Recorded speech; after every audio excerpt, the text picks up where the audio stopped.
and welcome. This is an introduction of who I am as Dash Perception and Dash. How did I come here and what was the point of doing this? So I graduated pharmacy school around like a decade ago, 2012, and I've been always into helping myself and people around me.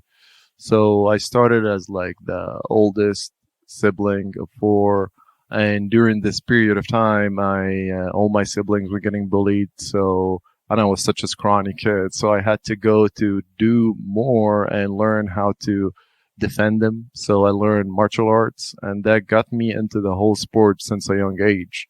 And from this, I learned that it's not more about what you do; it's more about like what kind of stuff you do, the regimen you follow through, the food that you have, the more exciting stuff that I want to discuss with you.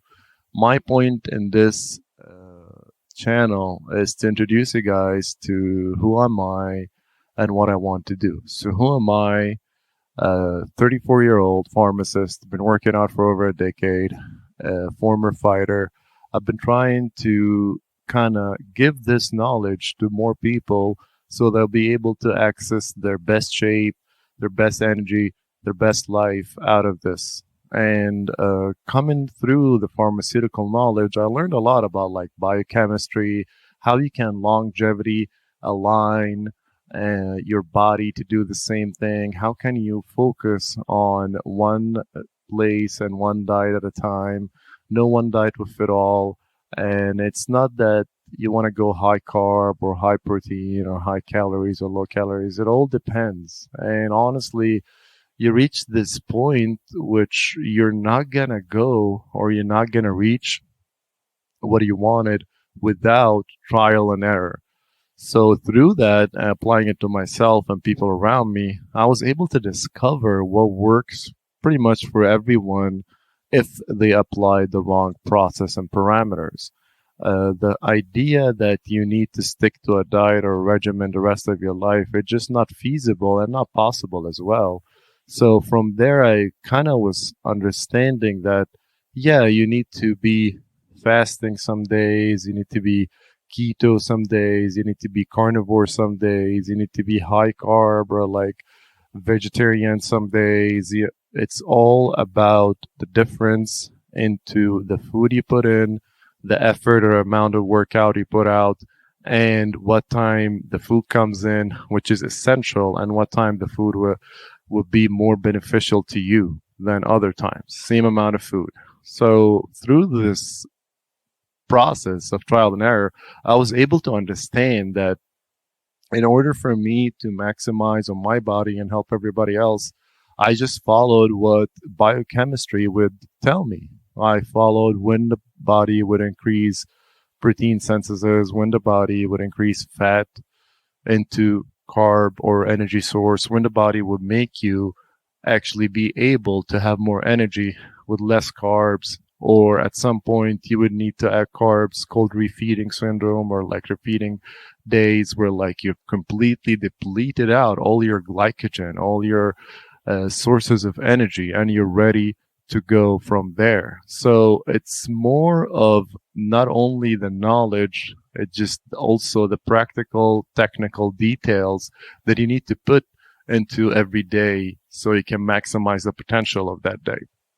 Because I'm one of those people who believes that it doesn't matter what you eat as long as what you eat is giving you energy. Most people who eat would see, especially if they had like a high carb meal, will have more of a feed or like more of a sugar coma. So after you eat, you feel tired.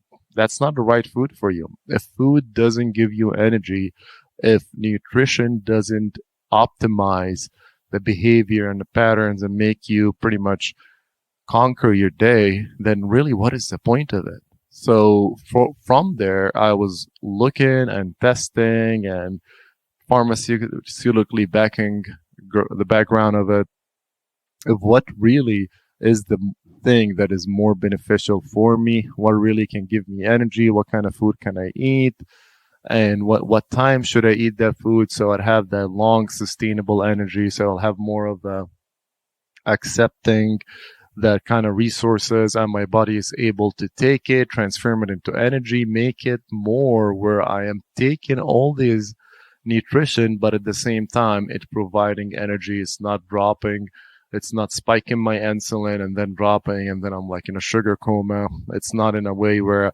I need to work out and I don't have energy. I need to do 8, 10 hours of work a day and I don't have energy for that. That is not really the point. The point is for you to have actually better energy, better clear mind, better memory into what do you want to do that day. To maximize that day, start from the moment you wake up. Also, from what I learned, is what time do you wake up? What do you do after you waken up? What kind of cold shower? How do you start your day? Just drinking coffee right away, you're waiting 60 to 90 minutes for the adenosine to level and to just get out of your system so you can be able to reprocess. What kind of sleep is actually better? If I'm sleeping less, does caffeine is a good idea? It's a bad idea? It's a big complex form of substance, structure, and understanding where you can put each part of those parameters into the right place. I know it's a very complex subject, and that's why I'm here to do is to introduce you guys to another way of life that you be able to pretty much eat what is right for you, make you feel your best, and able to perform. Because the thing that I notice most when people try to like lean out or people trying to get in a better shape, it'll be like mostly calorie restriction. It'll be mostly something that they would not be able to maintain regularly. So if you're not able to maintain it, that's like a fad diet. If it's not a lifestyle, if it's not something that is already integrated into your system, then what is the point of that? From there, I was understanding that it is like a 24/7, 365 kind of thing. You need to understand the whole concept. You need to put a good structure for you and your body, understanding what kind of food, allergies, and metabolism processes your body got. And from there, you can go through like adjusting, eliminating, taking, having like a cheat day, having a cheat meal. I don't believe in cheat day. I believe in a cheat meal, and going through that process where you were able to maximize and gain and always stay in that good healthy range element where you'll be able to perform your best, be able to do your best, be able to get a lot more done through mental clarity. And while doing all of that, the most important part for me personally and what I want to share is that you were able to also evade like this carcinogens in food, have a better awareness what kind of food and what kind of poisons and toxins are into it, what kind of things you can do to kind of get away around that kind of preservative, that kind of pesticides, that kind of stuff that goes into the food that we, unfortunately, one way or another, is ingesting and just also staying out of just processed foods. So it's a pretty good informational process. But once I set up this system over 20 years, I was able to like, okay, so I kind of got my hand into something naturally, how to perform better, how to feel better, how to have a mind clarity better.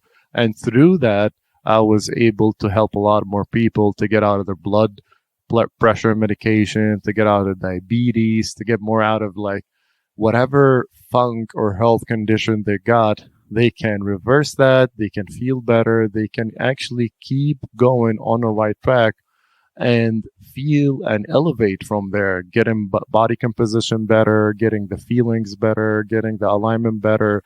And of course, none of that work without mentality. So this is my first episode into the series of who I am and awareness. And I was just trying to understand and explain that it is just not one element. It is multiple factors. It is your awareness, like where you come from, your mentality, and then that would give you the motivation and the reasoning to keep pushing, to understand what you're doing, to going through the trough and the peaks of like any diet, any life.